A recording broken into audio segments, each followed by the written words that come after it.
Mind शब्दों की Hindi script. यह स्क्रिप्ट शैक्षणिक वीडियो, लेख, ब्लॉग या प्रतियोगी परीक्षा की तैयारी के लिए आदर्श है। उत्तर भारत, 3 साम्राज्यों का युग। राजनीतिक शक्ति, सांस्कृतिक पुनरुत्थान और संघर्षों का कालखंड। प्रस्तावना: अश्विन से 7वीं सदी तक उत्तर भारत का इतिहास 3 महान शक्तियों के इर्द गिर्द घूमता है। गुर्जर प्रतिहार, पल वंश मुख्यतः पूर्वी भारत में, और राष्ट्रकूट वंश दक्षिण भारत से उत्तर भारत में हस्तक्षेप। हालांकि इस काल में कई अन्य क्षेत्रीय शासक भी सक्रिय थे, लेकिन यह काल विशेष रूप से इन 3 साम्राज्यों की आपसी प्रतिस्पर्धा, सांस्कृतिक विकास और अरब आक्रमणों से संघर्ष के लिए जाना जाता है। यह युग उत्तर भारत के राजनीतिक बिखराव के बाद एक नव जागरण काल के रूप में उभरा, जहां बड़े और शक्तिशाली साम्राज्यों ने सत्ता और सांस्कृतिक प्रभुत्व की दौड़ में भाग लिया। ऐतिहासिक पृष्ठभूमि: मौर्य, गुप्त और हर्षवर्धन के साम्राज्यों के पतन के बाद भारत में कई छोटे छोटे राज्य उभरने लगे। गुप्तोत्तर काल में देश राजनीतिक विखंडन से गुजर रहा था। इस समय इस्लामी आक्रमण शुरू हो चुके थे, खासकर सिंध और बलूचिस्तान के क्षेत्र में। ऐसे समय में उत्तर भारत में 3 महान शक्तियां उभरी। वर्ड: गुर्जर प्रतिहार साम्राज्य, पश्चिमी भारत के अंदर। 2. राष्ट्रकूट साम्राज्य, दक्षिण से उत्तर भारत में हस्तक्षेप। पाल साम्राज्य, पूर्वी भाल और बिहार। गुर्जर प्रतिहार साम्राज्य, 8वीं सदी। मूल स्थान: राजस्थान और मालवा। संस्थापक: नागभट्ट प्रथम, लगभग 650 ई। विशेषताएं: अरब आक्रमणों से रक्षा करने वाला एकमात्र सशक्त उत्तर भारतीय साम्राज्य। राजधानी: कन्नौज। इस वंश का मुख्य उद्देश्य कन्नौज पर नियंत्रण और उत्तर भारत में प्रभुत्व। इसके शासकों ने खुद को हिंदुओं का रक्षक धर्म माना। नागभट्ट प्रथम अरबों को पराजित कर सत्ता की नींव रखी। राजस्थान और मालवा क्षेत्र में साम्राज्य का विस्तार। वत्सराज कन्नौज पर अधिकार की लड़ाई शुरू की, राष्ट्रकूटों से टक्कर। नागभट्ट द्वितीय कन्नौज पर अधिकार, राष्ट्रकूटों को पराजित किया। मिहिर भोज प्रतिहा, सर्वाधिक प्रसिद्ध और शक्तिशाली शासक। शासनकाल में साम्राज्य ने मध्य भारत, राजस्थान, पंजाब और उत्तर प्रदेश तक विस्तार किया। अरब यात्रियों के अनुसार प्रथम श्रेणी का शक्तिशाली राजा। महेंद्रपाल संस्कृति और साहित्य के संरक्षक। गंगा, यमुना, नर्मदा, हिमालय तक साम्राज्य का विस्तार। अरबों से संघर्ष: प्रतिहारों ने सिंध क्षेत्र में अरबों की घुसपैठ को रोका, भारतीय सभ्यता की रक्षा का कार्य किया। पाल साम्राज्य, क्षेत्र: बंगाल, बिहार, नेपाल। संस्थापक: गोपाल। विशेषताएं: पाल वंश बौद्ध धर्म के संरक्षक के रूप में प्रसिद्ध। भारत में महायान बौद्ध धर्म का पुनरुद्धार। शिक्षा, साहित्य, कला और अंतर्राष्ट्रीय बौद्ध नेटवर्क का विकास। प्रमुख शासक: धर्मपाल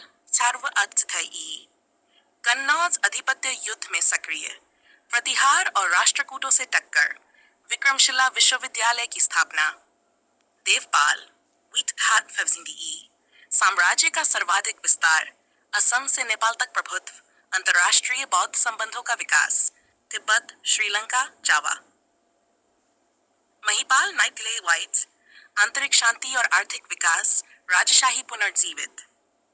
शिक्षा और संस्कृति: नालंदा और विक्रमशिला जैसे विश्वविद्यालय। बौद्ध भिक्षुओं की यात्राएं, तिब्बत, चीन, जापान तक। राष्ट्रकूट साम्राज्य मूल स्थान: दक्षिण भारत। संस्थापक: ध्रुव। विशेषताएं: राष्ट्रकूट वंश ने उत्तर भारत के कन्नौज युद्ध में हिस्सा लिया। कन्नौज के लिए संघर्ष, द्विपक्षीय संघर्ष। पाल प्रतिहार, प्रमुख शासक। गोविंद उत्तर भारत की ओर सैन्य अभियान, कन्नौज तक विजय। अमोघ वर्ष शांति प्रिय, विद्वान कन्नड़ साहित्य का विकास। कृष्ण 2667 मालवा और कन्नौज पर नियंत्रण। उत्तर भारत की राजनीति में हस्तक्षेप का त्रिपक्षीय संघर्ष। कन्नौज का युद्ध। कौन शामिल था? गुर्जर प्रतिहार कन्नौज पर अधिकार चाहते थे। पाल वंश कन्नौज को बौद्ध धर्म के केंद्र के रूप में विकसित करना चाहते थे। राष्ट्रकूट का दक्षिण से उत्तर पर नियंत्रण की इच्छा। क्यों हुआ संघर्ष? कन्नौज उस समय भारत की राजनीतिक और आर्थिक राजधानी जैसा था। सामरिक दृष्टि से गंगा क्षेत्र महत्वपूर्ण। जो भी साम्राज्य कन्नौज पर अधिकार करता, वही उत्तर भारत पर नियंत्रण कर सकता। परिणाम, कन्नौज बार बार हाथ बदलता रहा।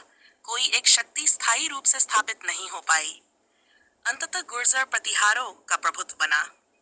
सांस्कृतिक और धार्मिक विकास। स्थापत्य और मूर्तिकला, नागर शैली के मंदिर प्रतिहार, बौद्ध स्तूप, मालवंश, एलोरा की कैलाश मंदिर गुफा, राष्ट्रकूट। धर्म, बौद्ध धर्म का पुनरुत्थान, शैव वैष्णव संप्रदाय का विकास, प्रतिहार, राष्ट्रकूट। जैन धर्म को राष्ट्रकूटों ने संरक्षण दिया। साहित्य, संस्कृत, कन्नड़, प्राकृत, पाली साहित्य का विकास, राष्ट्रकूट अमोघ वर्ष द्वारा कावी राजमार्ग, पाल शासन में बौद्ध साहित्य की वृद्धि। विदेशों से संपर्क, अरब यात्रियों ने प्रतिहार शासन की प्रशंसा की। पाल काल में बौद्ध भिक्षु चीन, तिब्बत, श्रीलंका गए। व्यापार मार्गों पर स्थायित्व, साम्राज्य संरक्षक बने। पतन के कारण प्रतिहार, उत्तराधिकार संघर्ष, सामंतों की शक्ति में वृद्धि, आंतरिक विघटन, तुर्क आक्रमण, महमूद गजनवी द्वारा। पाल, कन्नौज युद्धों से थकान, पूर्वी बंगाल में विद्रोह, चोलों और अन्य दक्षिण भारतीयों से संघर्ष। राष्ट्रकूट, उत्तर की राजनीति में अधिक हस्तक्षेप, आंतरिक विद्रोह और चालुक्य शक्ति का उदय।